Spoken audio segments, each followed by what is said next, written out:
You have been describing yoga as a spiritual practice.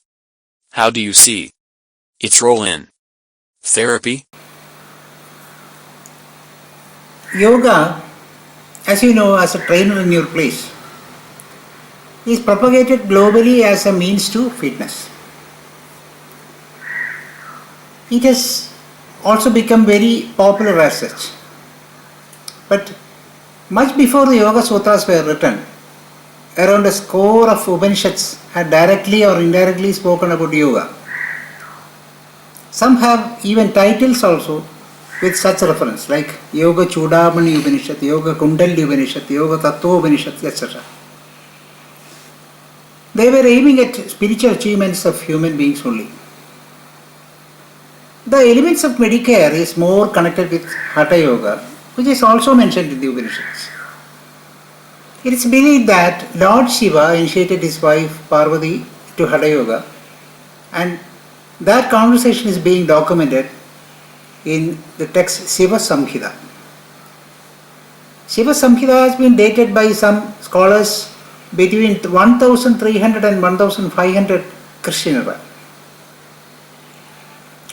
Shiva Samhita can be regarded as the first text on Hatha Yoga, though more detailed treatise came as Hatha Yoga Pradipika in 15th century.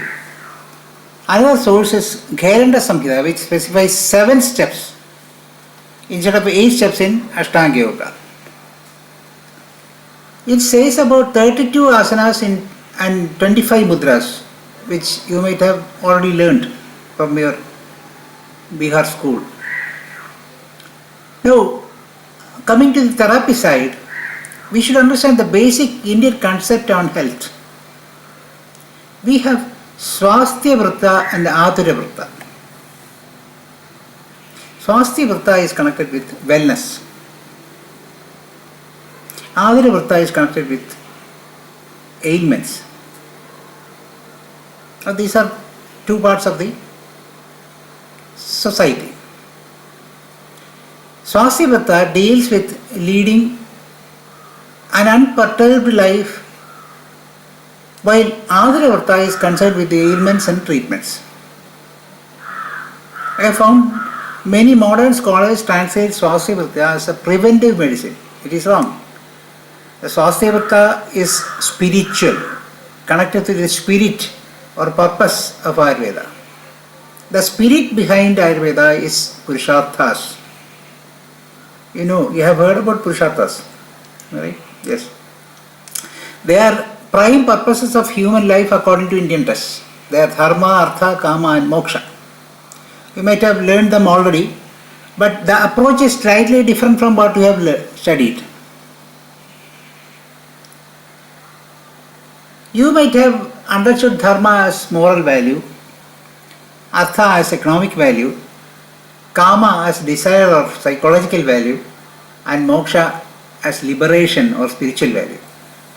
But the Samhitas of Ayurveda deal with the Purusharthas in a different way. It is more truthful way, rather I can say. Dharma, according to Samhitas, is the remembrance about oneself, the awareness that I am. It is said that when you swerve from this remembrance, you are moved by the Vishayas, like sound, taste, sight, touch and smell. These diversions lead to thought, word and deed, which are collectively known as karma. You know, the Ayurveda believes that the cause of disease is past karma. He said, Purva Janma Kradam Papam Vyadhi Rupena Jayate.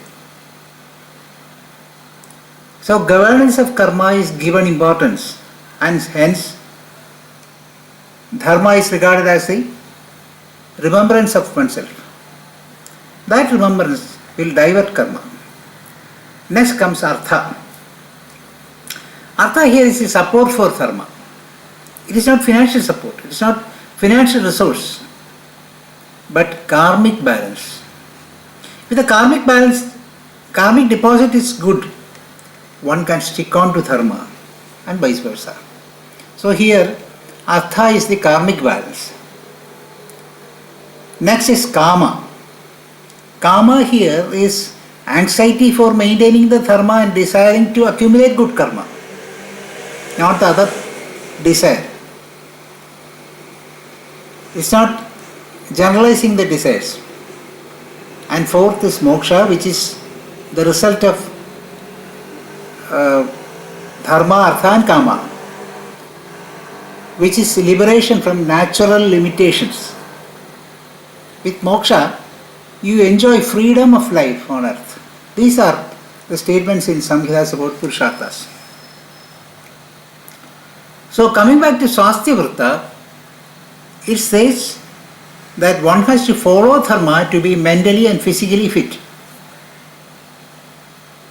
It is avoidance of 10 types of demerits, 10 types of sins.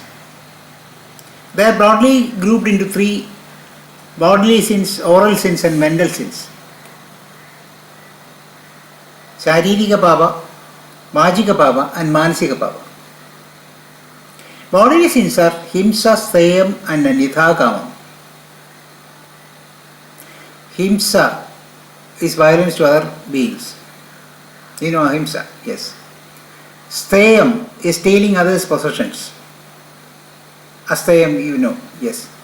Anyatha kamam is adultery. It's connected with brahmacharya, yes. Then there are sins by speech. Vachika pava. There are paishvinam, parusham, anradam and sambhinna labam. Paishvinam is jealous speech. Parusham is harsh speech. Anradam is speech which creates disorder like rumors and scandals. And sambhinna labam is speech which separates loved ones. It creates rivalry. After these sins come the mental sins. They are vyapadam, avitha and drik vipadyayam. Vyapadam is desire to see another ruined, seeing another person ruined. The desire for seeing another person ruined is that vyapadam. Avitha is wrong desires, durasha. Drik vipadyayam is fault finding, finding fault with others. So Ayurveda believes that one indulges in such sinful acts when he deviates from his remembrance of himself. So now you might have seen the ways and means by which the Ashtanga Yoga results in Swaasthya or wellness. Ahimsa, Satya, Asteya, Abhigriha and Brahmacharya address almost all actions mentioned now. Pranayama and Pratyahara regulates mind and hence control the bodily sins. So, Swaasthya or wellness is totally addressed. Next is therapy. It is connected with the Aathura, as I have told earlier. Upanishads say that pranayama aggravates and regulates Jadaragni, the fire within our body, specifically in the stomach, which digests our food.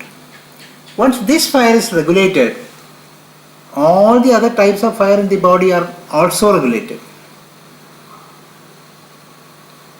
The Shastras speak about 12 other Agnis, 5 Bhudagnis and 7 Dhattvagnis. Bhudagnis and Dhattvagnis. Bhudagnis are fire within 5 elements in the body: earth, water, fire, wind and space. Prithvi, Jala, Tejas, Vayu and Akasha. Dhattvagnis are fire within the tissues such as Tvak, the epidermal tissue, Mamsa, the muscular tissue, Medas, the adipose tissue, Asti, the skeletal tissue, Rakta, the blood, and Majja, the marrow, and Shukla, semen. A person is said to be in disease when these fires become irregular and affected. So when Jadaragni is regulated by pranayama, all other elementary fires in the body are also regulated. This eventually cures diseases. In addition to Ashtanga Yoga, the Hatha Yoga elements like asanas, you have learned asanas, they have also got direct influence on internal organs. This you might have studied as part of your profession by now. I need not add more. Now comes my reply for the question. Curing of disease is secondary even in Ayurveda. Among 6 types of treatment of a patient, Ayurveda speaks about direct curative methods in the last 2 of them, Shamana and Prashamana. Prior to those steps, there are other 4 preliminary steps which are strongly recommended by the text. They are Prakriti Sthapana, then Prayachitta, then Pathya and Nidana Varjana. Prakriti Sthapana is treatment for establishment of normalcy. By that treatment, it reverses pathology and restores the Prakriti or human constitution. Prayachitta is atonement or repentance for sins. Nidana Varjana is also another primary step. Only after these 4 primary steps, Samana or Prashamana, Samana and Prashamana, the curative steps are initiated. This is the ideal followed in Ayurveda.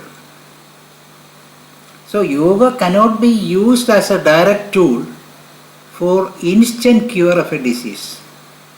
That's against the principles of Indian culture, But unfortunately, we find such treatments announced.